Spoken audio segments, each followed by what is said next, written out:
ভালো আছে কি? আপনি জন্ম কেমন কাকা? আজকে প্রথমে লেখা হচ্ছে বাংলা শিক্ষা।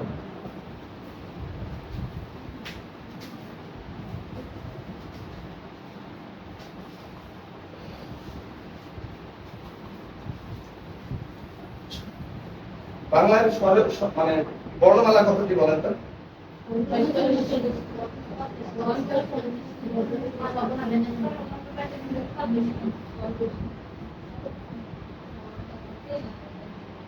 আচ্ছা, এই তিনটার মধ্যে পার্থক্য আছে? বলেন, কে বলতে পারবেন? একটু আগে বর্ণমালা কতটি বললাম? বর্ণমালা কি 50টি? আচ্ছা, বর্ণ কতটি? যদি বর্ণ 50টি হয় তাহলে কি বর্ণমালা 50টি হবে? তাহলে বর্ণ আর বর্ণমালার পার্থক্য বলেন। ধ্বনি কি জিনিস?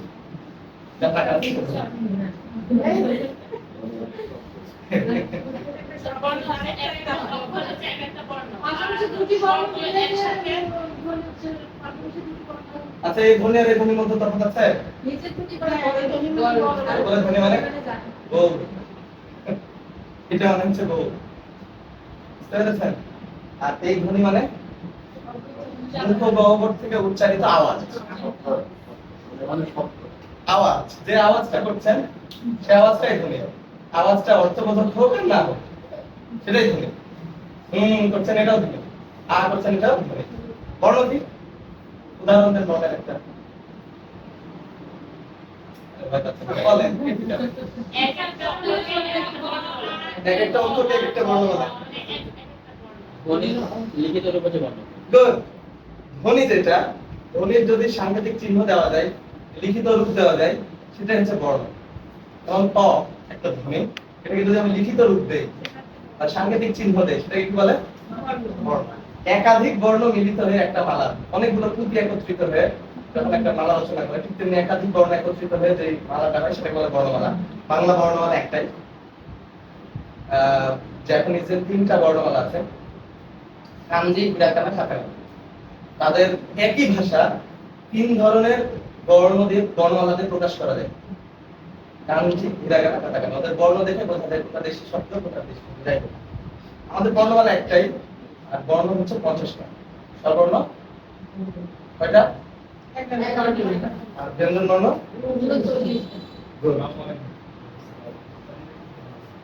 স্বরবর্ণ, ব্যঞ্জন বর্ণ। এখন বলেন এর মধ্যে কোনটা হচ্ছে মাত্রাহীন, অর্ধমাত্রা, পূর্ণমাত্রা? এগুলো কি জানেন? লিখতে পারবে কি? আমি একটা মুছে ফেলবো, বোর্ডে এসে লিখতে পারবে। খুবই সোজা, কথা কথা লিখলে হয়ে গেল।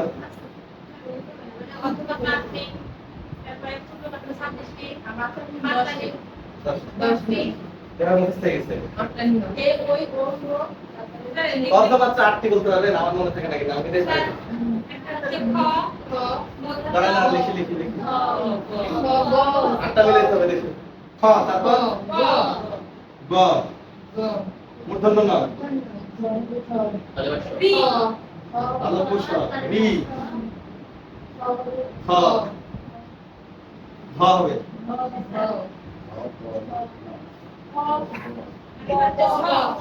আচ্ছা, সম্পূর্ণ মাত্রা।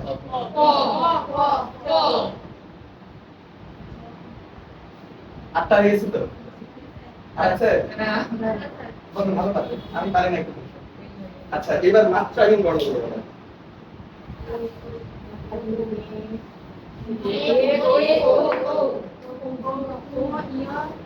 এগুলো হচ্ছে অর্ধমাত্রা না?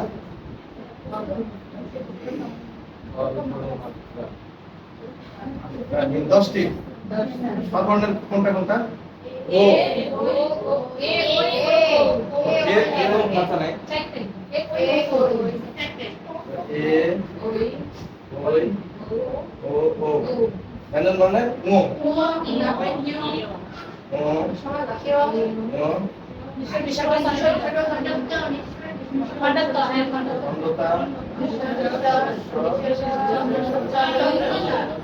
চন্দ্রবিন্দুর মাত্রা নাই না?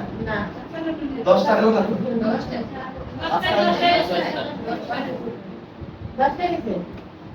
ঠিক আছে, আপনারা তো খুব ভালো পারেন, আপনাদের জন্য একটা হাতে তালি। আচ্ছা, এবার খুবই ভালো হয়েছে। অ থেকে চন্দ্রবিন্দু পর্যন্ত বলতে পারবে কি এক নিঃশ্বাসে? তার যে কোনো বলেন, দাঁড়িয়ে এক নিঃশ্বাসে লাগবে না, বলেন একজন। আবার দাঁড়ান, প্রেমা দাঁড়ান। হ্যাঁ, বলেন। হরে অ, হরে অ। হরে অ থেকে হরে অ থেকে, হরে অ থেকে শুরু করেন। হর অ। আচ্ছা, আপনি বলেন, তারপর আমি বলবো। রস্বই দীর্ঘ ই, রস্বউ দীর্ঘ উ, রি এ ওই ও ও, ক ক গ ঘ ইউ। ইউ না, ও। চ। চ। ও আর হচ্ছে ইয়া হচ্ছে নিও। আচ্ছা, চ। চ ছ বর্গীয় ঝ ইউ, ড ঠ ড ঢ মূর্ধন্য, তারপর ত। ত থ দ ধ মূর্ধন্য, প ফ ব ভ ম, জ র ল, র একটু বয়স র বলে স্যার, এখন র ল তালব্যস্ব দন্তস্ব মূর্ধন্যস্ব।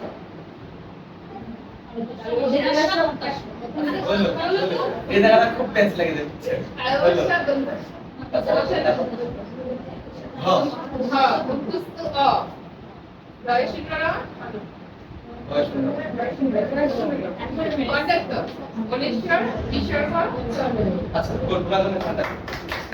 আচ্ছা, এখানে একটু সংশোধন করে বলতে চান, মানে কোনো কিছু ভুল হয়েছে না, এরকম কারো মনে হচ্ছে?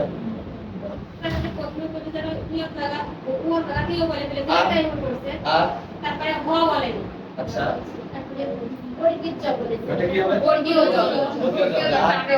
আর র বলছে রকে বর্গীয় ওটা বলছে এটা আমরা ভালো বয়স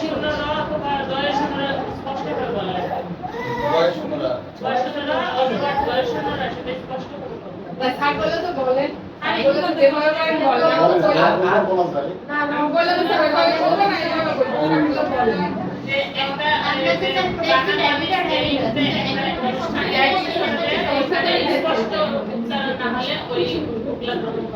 আচ্ছা, বয়স শূন্যরা, বয়স শূন্যরা, এটা কে বলেছে আপনাদের? কে বলেছে? হয় না, এমনি বলেন। সুন্দর বলেছে না? আমি আমার ধারণা চেঞ্জ করছি। আবার বলছে বয়স জীবনে কি কেউ কখনো শুনেছেন অন্তস্থ র? আমি গত বছর শুনছি। শুনেছেন? যখন দেখতাম ছোট বাচ্চারা বলে তোরা কি দেখিস পরে তখন দেখি না ওখানে আমারও শিক্ষার বিষয় থাকে তখন ওই ওদের সাথে বই পড়তে দেখতাম তখন ওখানে অন্তস্থ র তো এরকম কিছু কিছু অক্ষরগুলো আমরা জীবনে শিখতে শুনেছেন? পারবো। না, না, অন্তস্থ র এই কথাটা কোনোদিন শুনেছেন? র যে অন্তস্থ বর্ণ, এটা কোনোদিন শুনেছেন কেউ? আমার তো শুনে মানে কি মনে হলো, কি করলাম সারা। আচ্ছা, যাই হোক, আরো একটা জিনিস যেটা আমার মানে খুবই লেগেছে এবং এটা নিয়ে আমার এক সিনিয়র স্যারের সাথে কথা হয়েছে, এটা হচ্ছে ডয় শূন্য র আর ঢয় শূন্য র। আমরা পড়ে আসছি ডয় বিন্দু র, যেটাকে আমরা সংক্ষেপে বলি ডাইবিন র।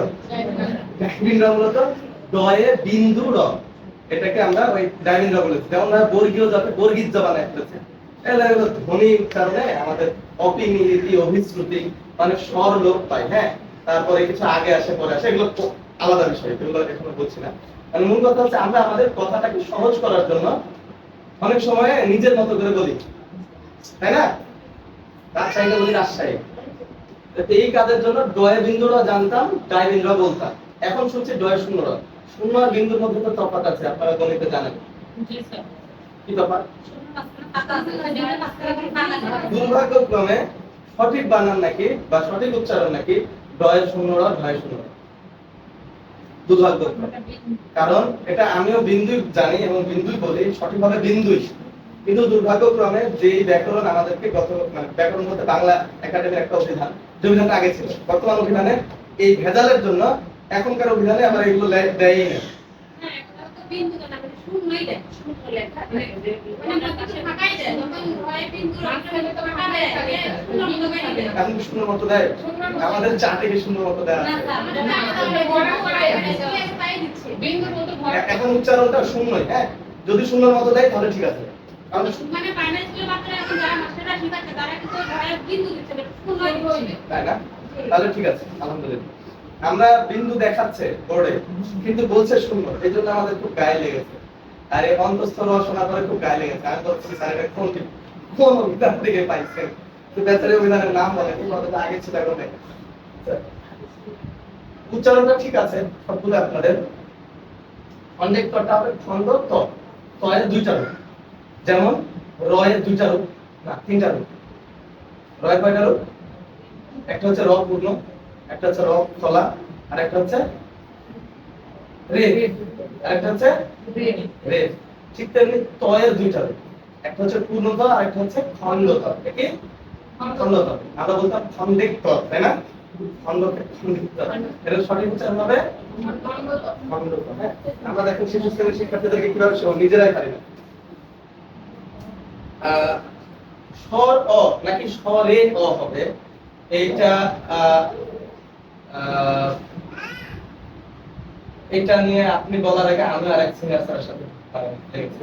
মূলত স্বর অ পড়া যায় না, স্বর অ পড়া যায় না, এটা পড়তে কষ্ট হয়। কারণ বাংলা ভাষার নিয়ম অনুযায়ী মানে এক শব্দের শেষে হর্ষ চিহ্ন এবং পরের শব্দের শুরুতে হর্ষ চিহ্ন উচ্চারণ অযোগ্য, উচ্চারণ করা যায় না। মানে স্বর বললে পরে তার অ থাকছে না, অধ্বনি যুক্ত থাকছে না, এই যে উচ্চারণ অযোগ্য। এই উচ্চারণ অযোগ্য হলে এটা আরবিতে দুইটা হাফেলদার বা দুইটা সাকিন একসাথে একটা ছেড়ে দেবে।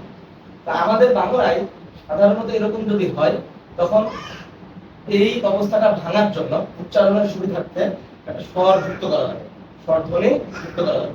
এজন্য আমরা স্বর অ বলতাম অনেকেই, স্বর অ মানে এই স্বরটাকে স্বর অ বলতাম। সঠিক হবে স্বরে অ। কি হবে? স্বরে অ, এটা উচ্চারণ করে স্বরে অ। হ্যাঁ, তারপরে এটা হবে স্বরে আ। শিক্ষার্থীদেরকে আমরা বলবো স্বরে আ। কি বলতে হবে? স্বরে আ। কেউ যদি মনে করেন আমি শুধু অ আর আ পড়াবো, যদি অ আর আ পড়াবো, ওনাকে যে ট্রেনিং দিয়েছে সেটি এটি হোক টি হোক, ভুল দিয়েছে। কারণ বাংলায় অ দুইটা, একটা হচ্ছে অন্তস্থ অ আর একটা হচ্ছে স্বরে অ। তফাৎ করা মুশকিল হবে, তফাৎ করা মুশকিল হবে। বুঝতে পেরেছেন? ইও আর ও উচ্চারণ কিন্তু অং অনুসারের মতোই, তাই না? কিন্তু একটাকে বলছি আমরা ইও আর একটাকে আমরা বলছি ও। আমাদের কিন্তু তফাৎ রাখতেই হবে, বর্ণের সাথে বর্ণ মিলিয়ে দেওয়া যাবে না। ঠিক আছে? তাহলে এটা হচ্ছে স্বরে আ, আর আগেরটা ছিল স্বরে অ। তারপরে এটা কি হ্রস্ব ই। হ্রস্ব বানান জানেন? একটা মনে মুছে ফেললাম। হ্যাঁ, আপনারা কিন্তু লিখে নেন, আপনারা বলার সাথে সাথে।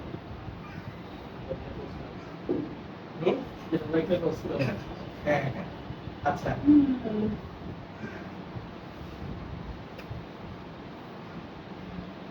হ্রস্ব বানান কি? হ্রস্ব বানান কি? কালকের মতো এরকম তিন তিরিককে নয়, তিরিককে বানান পারে না। বলেন হ্রস্ব বানান কি? হ্রস্ব মানে কি? ভয়ের সাথে এরকম, তাহলে এরকম মাঝখান দিয়ে কেমন? এটাই তো, আরে এটাই হয় রফলা, সোজাই হয় রফলা, দন্তস্বয় বফলা। কালকে আমরা ফলা পড়েছি না? তাহলে এটা হয় রফলা, দন্তস্বয় বফলা। রস্য মানে খাটো, রস্য মানে ছোট খাটো, অল্প করে পড়া। আমরা যে রস্য স্বর দীর্ঘ স্বর, এটা হচ্ছে রস্য স্বরের বর্ণ, যেন আমার রস্য ই। আর এটা হচ্ছে দীর্ঘ ই, দীর্ঘ ই, একালিক টান, একালিক টানতে হবে। হ্যাঁ, দীর্ঘ ই। আর এটা হচ্ছে রস্য উ আর দীর্ঘ উ।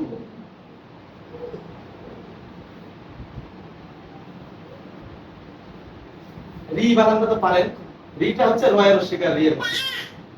কম ব্যবহার হয়। ঋণ, তারপর আর কি কিছু ব্যবহার হয়? ঋণের একটা শব্দ ব্যবহার হয়, ঋণ, ঋত, ঋষি, আর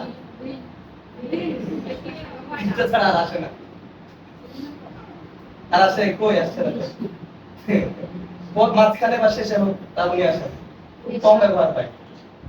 ঋষি, ঋণ, ঋতু, তারপরে ঋতু বর্ণ ঘোষ, ঋতু বর্ণা, তাছাড়া আর নাই। ঋণাত্মক, গুড, এই যে ভালো বের করতে পারছো। ঋণাত্মক। আর নাই, আচ্ছা যাই হোক। তারপরে রি এর পরে এ, ওই, ও, ও, এগুলো নিয়ে সমস্যা নাই। ও আর ও, ওই আর ও, এই দুটো হচ্ছে কি বর্ণ? যৌগিক বর্ণ। ওই আর ও, এটাতে মূলত আছে ও যুক্ত রস্বই, ওই। আর এটা আছে কি? ও যুক্ত রস্বই, তাই না? এজন্য এই দুটো বর্ণকে বলে যৌগিক বর্ণ। কি বলে? যৌগিক বর্ণ। আমাদের শিক্ষার্থীদেরকে যখন পড়াবো এটাকে বলতে হবে ওই, আর এটাকে বলতে হবে ও। সুবিধার্থে লিখে দিতে পারবেন। আপনারা এত বড় আমি বলছি, তারপরে আপনাদের সুবিধার্থে লিখে দিলে আপনারা বুঝতে পারছেন। তাহলে ও শিশু শ্রেণীর শিক্ষার্থী কিভাবে বুঝবে ওই না ও? এখনই ইউ আর ও মিলে যাচ্ছে, ও তো মিলবেই, বুঝলে না? তাহলে আমাদের বর্ণ যখন আমরা শিশুদেরকে শেখাবো একাধিক উপকরণ ব্যবহার করতে হবে। হ্যাঁ, আমরা চার্ট দেখাবো প্লাস প্রয়োজনে এই উচ্চারণটা বোর্ডে লিখে দেবো। ঠিক আছে? বুঝতে পারলেন? খারাপ লাগছে? খারাপ লাগলে বই লেখ, বুঝছেন? সর্বর্ণ শেষ হলে ব্যঞ্জন বর্ণ বুঝতে পারলো?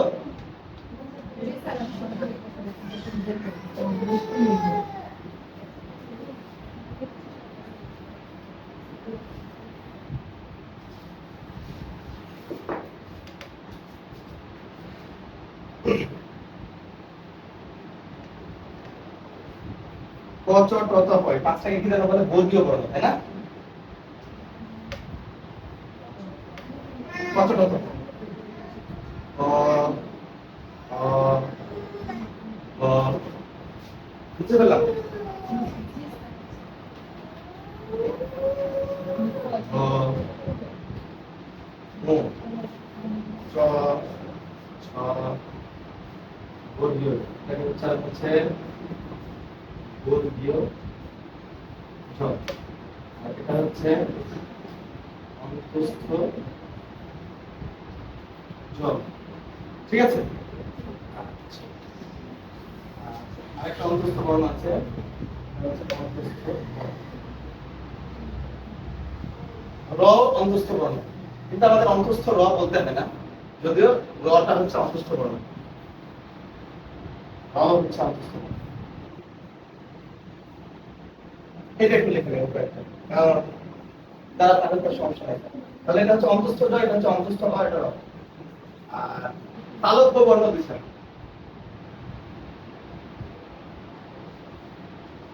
তালব্য স, আরেকটা কি জানো?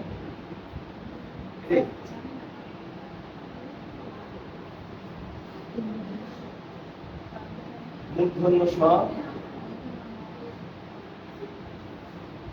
মূর্ধন্য ন,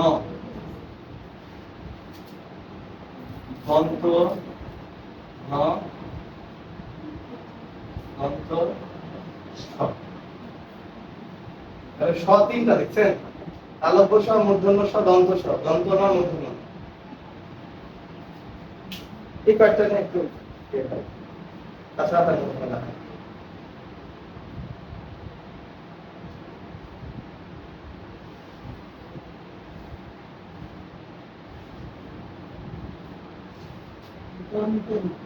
দন্ত, দাঁত, এই দন্ত মানে দাঁত, দাঁত থেকে উচ্চারিত হয়। এই দ হচ্ছে দ, ধ, ন সবগুলো দাঁতে উচ্চারণ হয়। ঠিক আছে?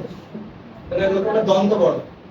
আর যে ও, এ, এগুলো হচ্ছে অনুনাসিক, নাসিক বর্ণ। কাকে কি বর্ণ বলে এগুলো বড় ক্লাসের বিষয়, 6 to 8 যদি আসে তখন লাগবে। কিন্তু আমি বর্ণনাটা পড়তে পারছি কিনা সেটা আগে জরুরি। দেখছেন আপনাদের বসাটা ঠিক নাই, কারণ এই লম্বা মানুষের পিছনে দিতে হয়, খাটো মানুষের সামনে দিতে হয়। ল্যাপটপের সাথে।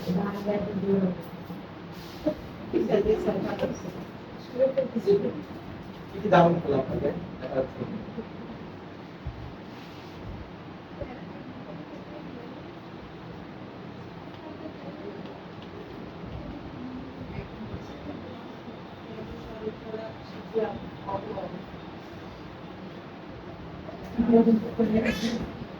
ভাই পাসওয়ার্ড কি দেবেন? শিক্ষকরা জানালা ভিডিও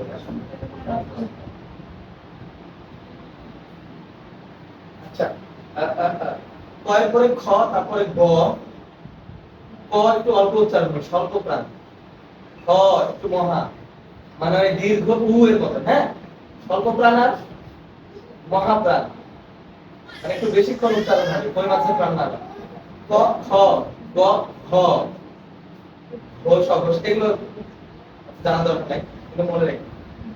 ও মানে আপনাদের উচ্চারণে যাতে এটা প্রমাণ পায় শিক্ষার্থীরা।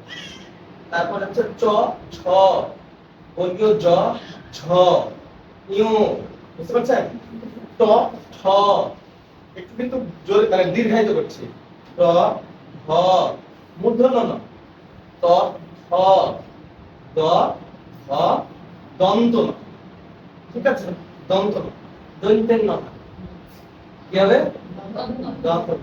আচ্ছা তারপরে প প সবগুলো ঠোঁট, এটা হচ্ছে ওষ্ঠ বর্ণ, ক বর্গীয় শব্দগুলো বর্ণগুলো সব ওষ্ঠ বর্ণ, ঠোঁট দিয়ে হবে। ওষ্ঠ মানে ঠোঁট।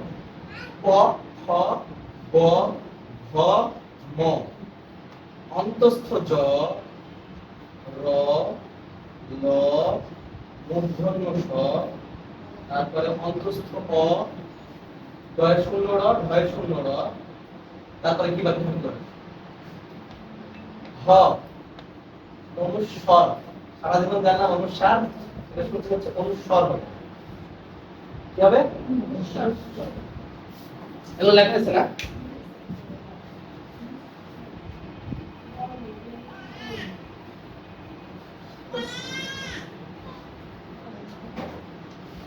এটা হচ্ছে অনুস্বর, হ্যাঁ।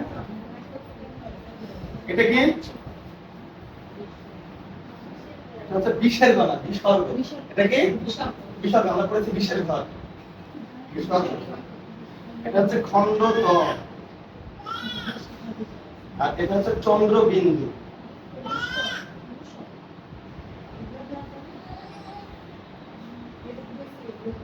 বর্ণমালা শেষ। এই বর্ণটাকে কি বলে? কি বলে? ক্ষীয়।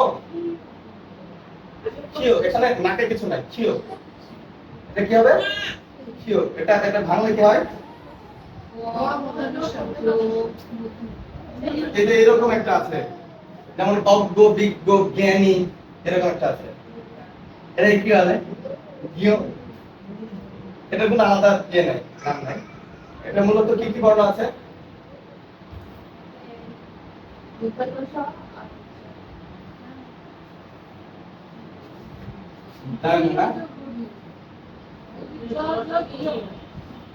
বিজ্ঞান বানান, দীর্ঘ জয়ের কোনো উচ্চারণ নেই, বর্গীয় জয়ের কোনো উচ্চারণ নেই।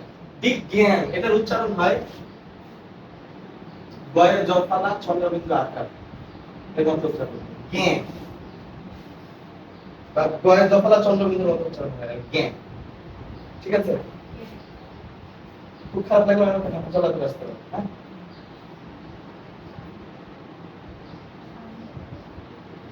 এই দুটার মধ্যে তফাৎ কি?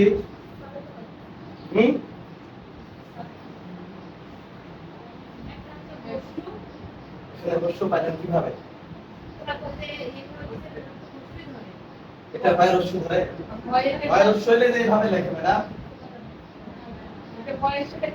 অথবা শিশুদের বই এখন এভাবে লিখছে, নিচেই দিচ্ছে ক।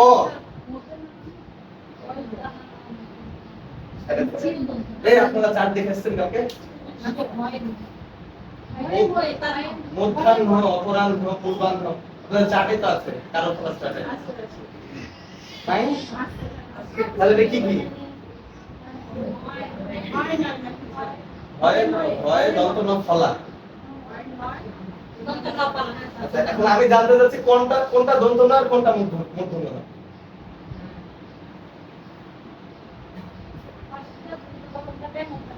ফার্স্টেরটা দন্ত ন না মূর্ধন্য ন? আর এটা? এর সাথে একমত কে কে হাত তোলেন? আবার এতজন বললো কিন্তু হাত তুলছে একজন।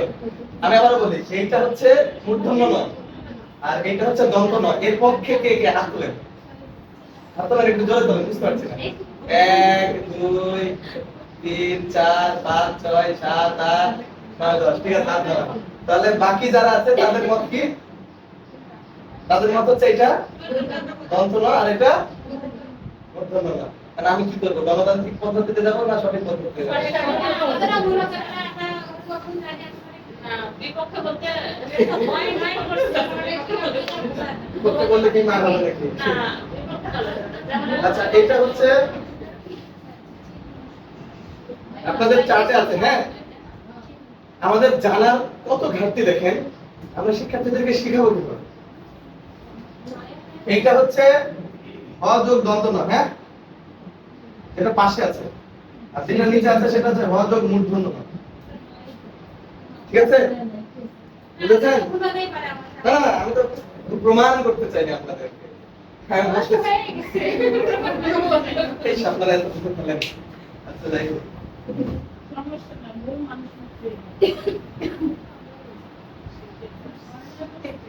তাহলে আমরা যখন শেখাবো, এটা খুব খুব সহজ ব্যবহার হয়।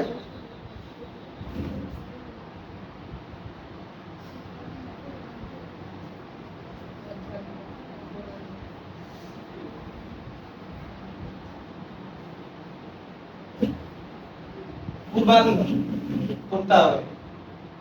এই মধ্যাহ্ন ছাড়া সবগুলোই মধ্যাহ্ন। ঠিক আছে, এই মধ্যাহ্ন ছাড়া সবগুলোই মূর্ধন্য ন, কিন্তু এদের উচ্চারণ হচ্ছে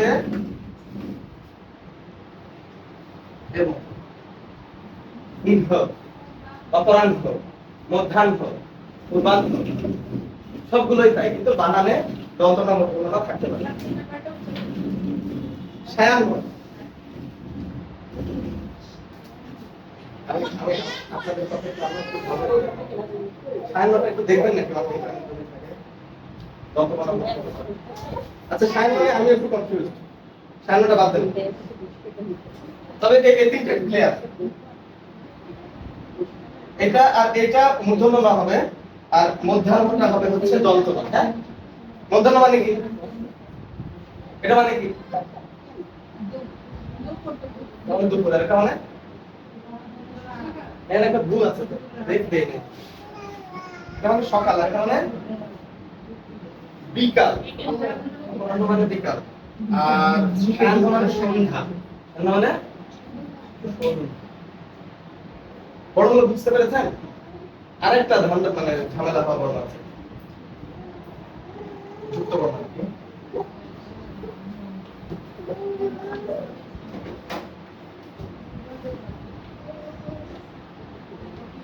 এটা কি কি আছে?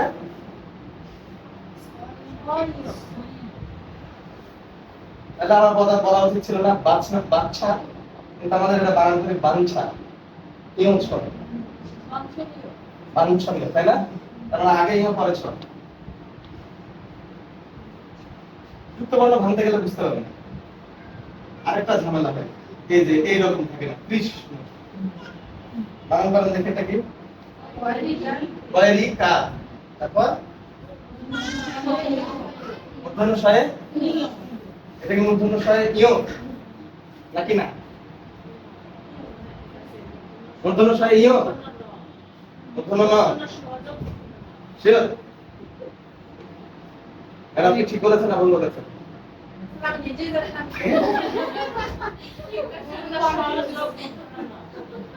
ম্যাডাম শতভাগ সত্যি বলেছে। ম্যাডামের জন্য একটা হাততালি। আমি বুঝলাম, দেখছেন? তাহলে এই যুক্ত বর্ণটাতে আমরা একটু ধন্দে পড়ে দিতাম। যে মূলত মূর্ধন্য স্বযোগ মূর্ধন্য, হ্যাঁ ঠিক আছে। তাহলে আমাদের উচ্চারণ করতে বাধা নাই। কৃষ্ণ, কৃষ্ণ, বিষ্ণু, কৃষ্ণ, কৃষ্ণা। এটা দিয়ে বলেন বাঞ্ছা। আর কি আছে? আর তো নাই। বাঞ্ছা, বাঞ্ছারাম, এই তো না। লাঞ্ছনা, গুড। আর ইয় বর্গীয় জ, গঞ্জনা।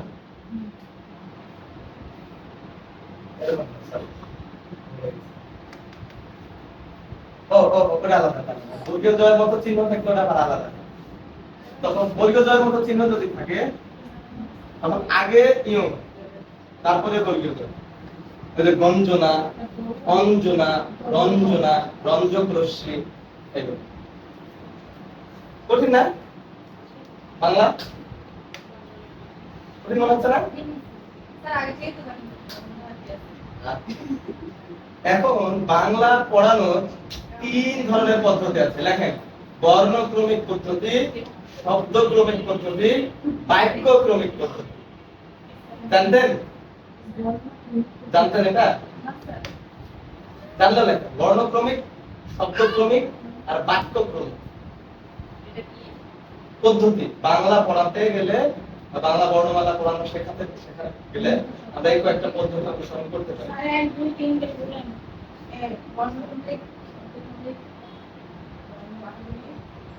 আর বাক্যক্রমিক, বাক্যক্রমিক। ওকে একটা খাতা দিলে তো আপার লেখাটা হয়ে যেত, ও তো লিখতে পারে। পড়াশোনা কোন ক্লাসে পড়ো তুমি? 6 এ। ওকে আপনার খাতাটা দিয়ে দেন, ও লিখে দিবে। লিখছে না বসে আছে, ছেলে আছে, ওকে লিখে দেন। এই বুদ্ধিমানের কাজ করে। সবসময় নিজে করতে হবে এমনটা না। মাল্টিগ্রেডেড এর কালকে একটা দেখলাম উপায়, ভালো গুণ। এই লিখে দিয়ে টুকে দিয়ে অনেক ক্লাস করা, মানে সুবিধাও আছে কিছু। বুঝছেন? লিখেছেন বর্ণক্রমিক, শব্দক্রমিক, বাক্যক্রমিক। লেখা শেষ? এই যে আমরা প্রথমে বর্ণ চিনছি, বর্ণ থেকে শব্দে যাচ্ছি, শব্দ থেকে বাক্যে যাচ্ছি। আবারও বলি, আমরা প্রথমে বর্ণ চিনছি অ, এইবার করছি অযুক্ত বর্গীয় জ, অযোগ, অযোগ, ঠিক আছে। বা অ অন্তস্থ দ্বয় রস্বই অযুগ। মানে আমি শব্দ জানার আগে বর্ণ জানছি। এটা হচ্ছে বর্ণক্রমিক পদ্ধতি। এটা কি পদ্ধতি বলে? বর্ণক্রমিক পদ্ধতি। আবার যদি আমরা বলি যে অপরাহ্ন, অপরাহ্নের এই প্রথম বর্ণটা কি? স্বরে অ, তারপরে কি? ক। মানে আগে শব্দ জানছি, শব্দটার সাথে পরিচিত হচ্ছি, পরিচিত শব্দ নিয়ে আসছি, তারপর আমি বর্ণ চেনাচ্ছি। সেটা বলে শব্দক্রমিক পদ্ধতি। সেটা কি বলে? শব্দক্রমিক পদ্ধতি। আর আরেকটা হচ্ছে বাক্যক্রমিক পদ্ধতি। এটা খুব কম ব্যবহার হয়। বাক্যক্রমিক পদ্ধতি আমরা আপনাদের উদ্দেশ্যে ব্যবহার করতে পারি। শিশুদের জন্য আমরা বর্ণক্রমিক আর শব্দক্রমিকই বেশি ব্যবহার করব। যদি সহজ বর্ণ হয় তাহলে আমরা বর্ণক্রমিকে যাব, যদি যুক্ত বর্ণ হয় তাহলে আমরা শব্দক্রমিকে যাব। যুক্ত বর্ণ শেখানোর ক্ষেত্রে, যেমন এই বাংলা টাংসা শেখানোর ক্ষেত্রে বর্ণক্রমিক ভাবে গেলে ওদের কাছে টাফ। ওদেরকে আমরা আগে একটা শব্দ দেখাই দেব। এই যে তোমাদের একটা বই আছে না, বিজ্ঞান বই আছে না? বিজ্ঞান বইয়ের নামটা কি? তোমাদের বইয়ের প্রথমে লেখা আছে দেখো, প্রাথমিক বিজ্ঞান, এরকম ভাবে লেখা আছে। তার মানে আমরা দুটো শব্দ আগে পরিচিত করালাম। তাদের কাছে এটা সহজ হয়। যুক্ত বর্ণের ক্ষেত্রে শব্দক্রমিক পদ্ধতি হবে। তাহলে এখানে কি কি আছে? বয়ের অস্বীকার, তারপরে কি এটা ভালো প্রথম। তখন আমরা বলবো এটা মূলত একটা যুক্ত বর্ণ। এখানে কি কি বর্ণ আছে? বর্গীয় জ, ধরেন ধরেন এই ক্লাসে আছে, মানে বোঝাচ্ছে। ওদের ওয়ানপুতে বিজ্ঞান নাই, মানে ওয়ানপুতে কোনো শব্দ দেখবেন বিজ্ঞ অজ্ঞ এগুলোতে নাই। আমাদের চেষ্টা করা হয় বইগুলো এমন ভাবে সাজানো যে যুক্ত বর্ণ যাতে কম আসে, যেগুলো যুক্ত বর্ণ তাদের পরিচিত হওয়ার দরকার সেগুলো। বুঝতে পেরেছেন? বুঝলেন? এরপরে দন্ত। তাহলে আমি শব্দটাকে আগে পরিচিত করালাম, তারপরে বর্ণগুলো চিনালাম। যুক্ত বর্ণ বোঝানোর ক্ষেত্রে শব্দক্রমিক পদ্ধতি ভালো। ক্লিয়ার? বুঝছেন? যাদের খারাপ লাগছে একটু বলে, সেটাকে খারাপ লাগছে। খাতা নিয়ে আসেন, টাকা দিয়ে দেন। এখন যাবেন? মানে আমার ব্যাগে বাজেট হলো 100 টাকা, একটা 50 টাকার মধ্যে নিয়ে আসবেন, একটা 30 টাকার মধ্যে নিয়ে আসবেন, একটা 20 টাকার মধ্যে নিয়ে আসবেন, কি নিয়ে আসবেন আপনার 50 first prize, 20 second prize, 20 third prize, কি নিয়ে আসবেন আপনার ব্যাপার, তবে সবাই যাতে গ্রহণ করে এরকম কিছু নেই। ঠিক আছে? আচ্ছা। কলম জাতীয়, কলম খাতা জাতীয় আনলে ভালো হয়, কলম খাতা প্যাড ডায়েরি জাতীয় হলে ভালো হয়। আচ্ছা, বাংলা বুঝতে পেরেছেন সবাই? এই বইটার নাম কি? আবার চুপ করতে হবে। এটা বলে কিও, কি বলে? কিও। আচ্ছা।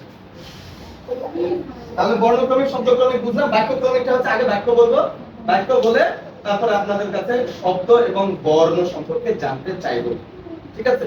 মানে বাক্যের ধারণা যার কাছে পরিপূর্ণভাবে আছে তাকে আমি বাক্যটা বললাম, এইবার বলছি যে এই শব্দটা কিভাবে হয়েছে ওই বর্ণটা। যেমন ধরেন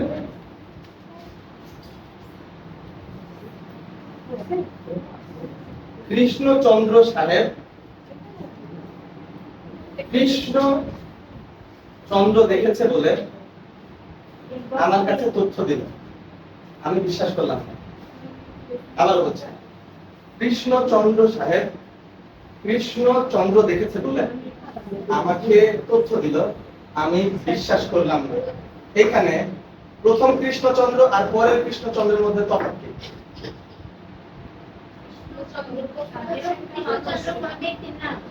তাহলে বিশেষণ শব্দ।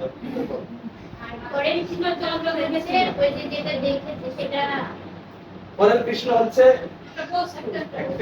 গুণ বোঝাচ্ছে, বিশেষণ, চন্দ্র হচ্ছে একটা বিশেষণ, চন্দ্রকে বিশেষায়িত করছে কৃষ্ণ, মানে কৃষ্ণচন্দ্র একটা মানুষ, আর পরের কৃষ্ণ হচ্ছে কালো চন্দ্র মানে চাঁদ। কৃষ্ণচন্দ্র সাহেব কালো চাঁদ দেখেছে বলে আমাকে তথ্য দিল, কিন্তু আমি বিশ্বাস করলাম না, কালো চাঁদ হয় না। বুঝেছেন? বুঝতে পেরেছেন?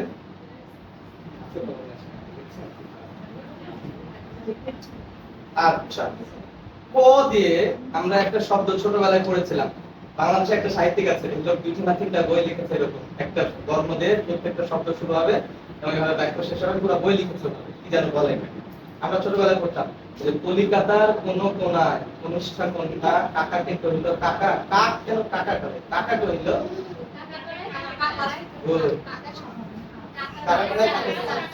সবগুলো হচ্ছে ক। এরকম কিছু মজার মজার শব্দ শিক্ষার্থীদেরকে আপনারা যদি বলেন, তারা আকর্ষিত হবে, তারা আপনার ক্লাসে মনোযোগী হবে, প্লাস তারা বর্ণ এবং শব্দের যে ব্যবহার প্রয়োগ সেগুলোতে আগ্রহী হবে। বুঝতে পেরেছেন? বাংলা অনেকটা ক্লিয়ার? ক্লিয়ার?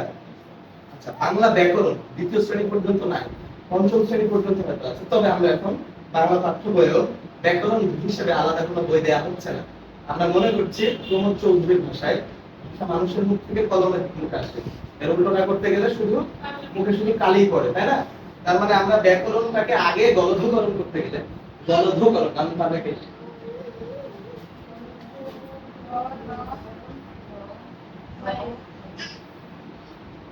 আচ্ছা, গলধকরণ মানে গেলাম একটু, মানে বড় হলে কঠিন কঠিন শব্দ বলাতে নাকি ভাব প্রকাশ পায়, তাই গলধকরণ করতে গেলে আমরা ভাষাটাকে যাতে সহজে বুঝতে পারি, তাহলে আমরা বাংলায় ধ্বনি বর্ণ এগুলো শিখলাম, তাই না? এখন গ্রামারের ব্যাপারটা বা ব্যাকরণের ব্যাপারটা আমরা আগে যদি গলধকরণ করে ফেলি, অনেক ক্ষেত্রে প্রয়োগে বাধা পাই। ইংরেজিতে আমরা প্রমাণ, আর আগে ব্যাকরণ শিখতে গিয়ে ইংরেজি বলতে পারি না, অথচ বাংলা আমরা হড়হড় করে বলে ফেলি, কারণ আমাদের ব্যাকরণের ধার ধারার প্রয়োজন পড়েই না, জানি না, আজ পর্যন্ত বর্ণমালার উচ্চারণই পারি, আমিই পারি না।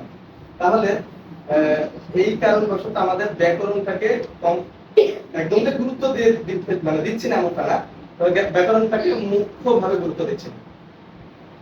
দ্বিতীয় শ্রেণী পর্যন্ত তেমন কোনো বিষয় নাই, কিন্তু বর্ণ, ধ্বনি, বর্ণমালা, প্রতীক, চিহ্ন এগুলো তো বোঝাতে হবে। বাংলায় আরেকটা বিষয় আছে, সেটা হচ্ছে বিরাম চিহ্ন ও জ্যোতি চিহ্ন। জানেন জ্যোতি আর বিরাম চিহ্ন দুটো কি এখানে একটু আলাদা? এগুলো কি খুব অপ্রাসঙ্গিক মনে হচ্ছে? কাজে লাগবে? হ্যাঁ, জ্যোতি চিহ্ন বিরাম চিহ্ন বোঝেন? কে বোঝেন? গুড।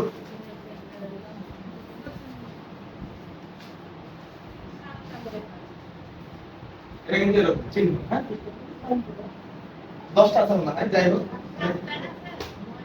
কমা দাড়ি তারপরে colon semicolon colon dash dash hyphen. কোনটা বড়? হাইফেন বড় হয় না ড্যাশ বড় হয়? আমি ভুলে গেছি।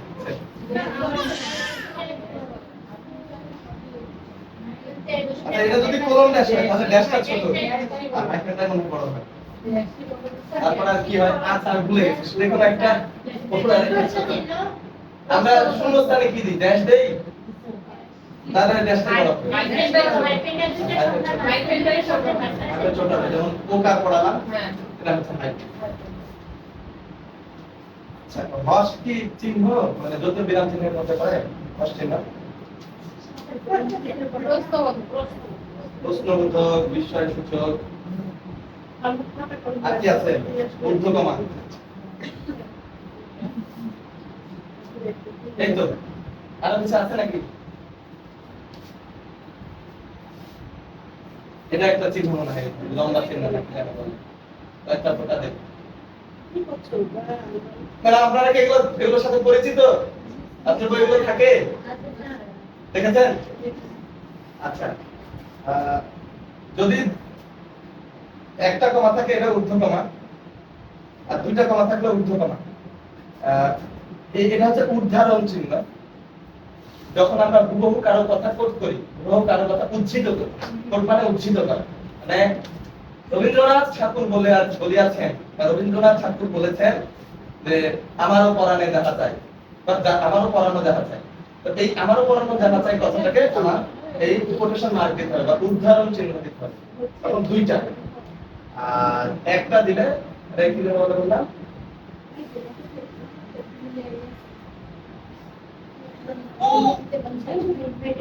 উদ্ধৃতি চিহ্ন। আচ্ছা, আরো একটা আছে ইলেক বা বিলুপ চিহ্ন।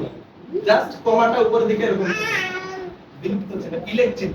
মানে আমরা যেমন বলেছিল, হ্যাঁ অনেক আগের বই, এগুলো নাই, এখন উঠে গেছে। বলে এরকম করে লিখতো, বলে এরকম করে লিখতো আগে। আর কিছু বিলুপ্ত হয়ে গেলে, বর্ণ বিলুপ্ত হয়ে গেলে এই চিহ্ন যাবে।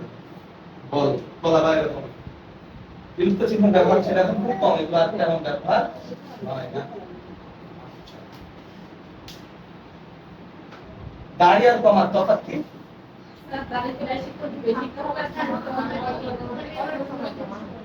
এই জায়গায় খুব ভালো, এই জায়গায় এই জিনিসটা স্পষ্ট করি, অনেকের বানানে এই জিনিসটা ভুল করে।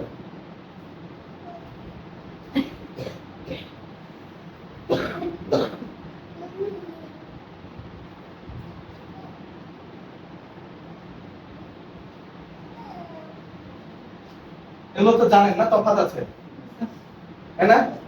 বাধা মানে অবস্টাকল, ব্যারিয়ার, আমাকে বাধা দিচ্ছে, এটা চন্দ্রবিন্দু নেই।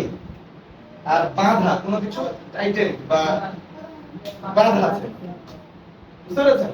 সাপটাকে বাধা বা আবার ওয়াদাকে বাধা, দড়ি দিয়ে বাধা। দাড়ি হচ্ছে যে আমার এটা, আর দাড়ি হচ্ছে এটা। অনেকে কিন্তু আমরা বানানো ভুল করি। পচা, সাধারণত কোনো কিছু পচে গেছে, রটেন, আর ও ডাবল টি এ রটেন, পচে গেছে, এটা পচা। কিন্তু আমরা অনেক ক্ষেত্রে এটা দেখি চন্দ্রবিন্দু দিচ্ছে, পচা। কিন্তু আমি জানি না পচা শব্দের অর্থ। আমার খুব সম্ভবত ধারণা পচা একটা মানে ভুল ব্যবহার বা অপপ্রয়োগ, ঠিক আছে? কিন্তু আপনারা অনেক ক্ষেত্রে দেখবেন এটা লেখে মাছের ফুলকা পচা রোগ।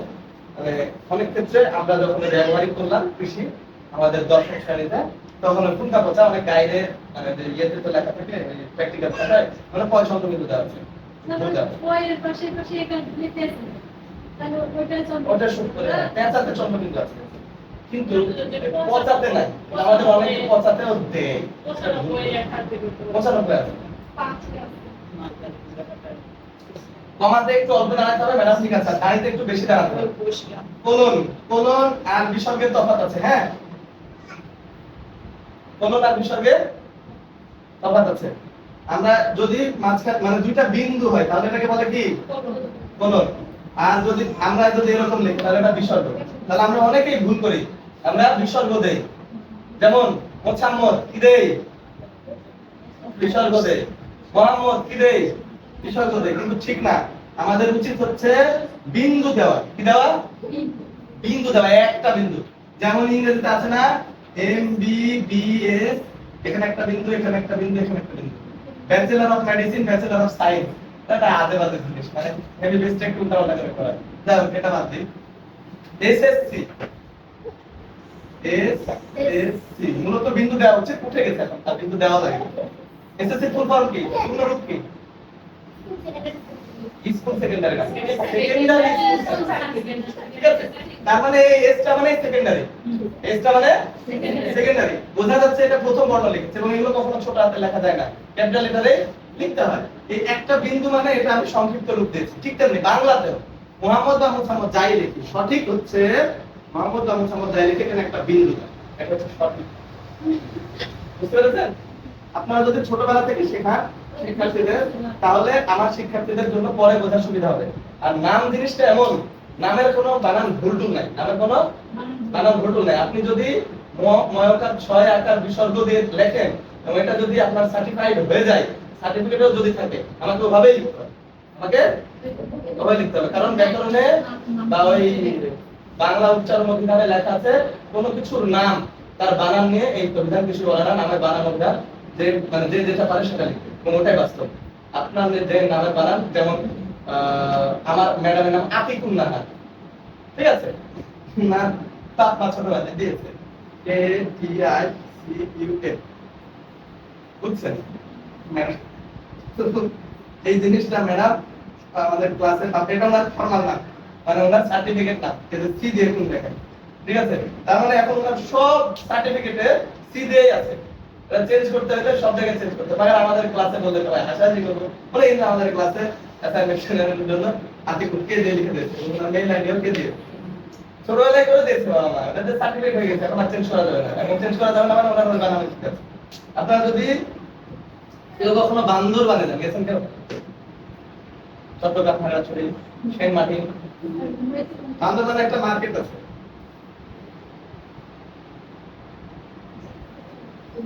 বান্দরবান বাজারে কত বছর গেছিলাম, এটা আমি উচ্চারণ করতে পারি না, এটা উচ্চারণ করতে পারি না। আমি যখন ওকে বলি হালাল মার্কেট, এখন ওরা ওদের মতো করে বলে, ওরা অনেকেই হচ্ছে ক্ষুদ্র নিগোষ্ঠীর, তো চাকমা আছে, বম আছে, এখন যেটা ওদের নাম। আপনারা অনেক ক্ষুদ্র নিগোষ্ঠীর মানুষ পত্রিকায় লেখে, তাদের নামে প্রথমে কিছু খণ্ডতা, অনুস্বার, ছন্দমুক্ত এগুলো দিয়ে তারপর জীবনে উচ্চারণ করতে হবে।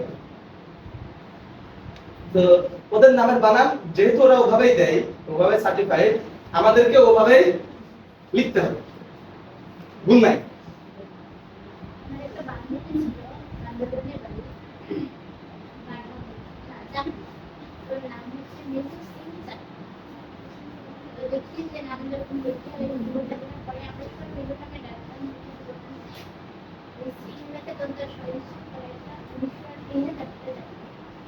হ্যাঁ ঠিক আছে, ঠিক নাই?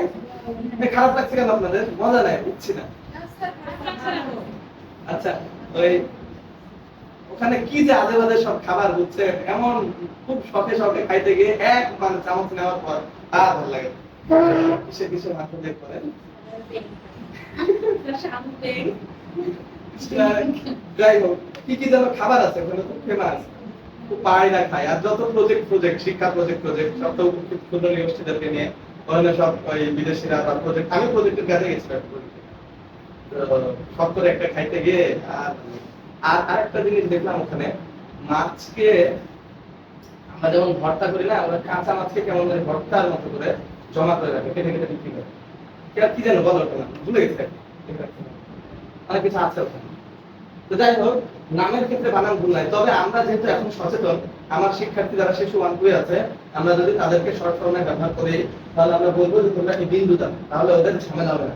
পরবর্তীতে খুব ঝামেলা হয়, বিশেষ করে পাসপোর্ট করার সময়, যাদের নামের শুরুতে MD আছে, ঝামেলা।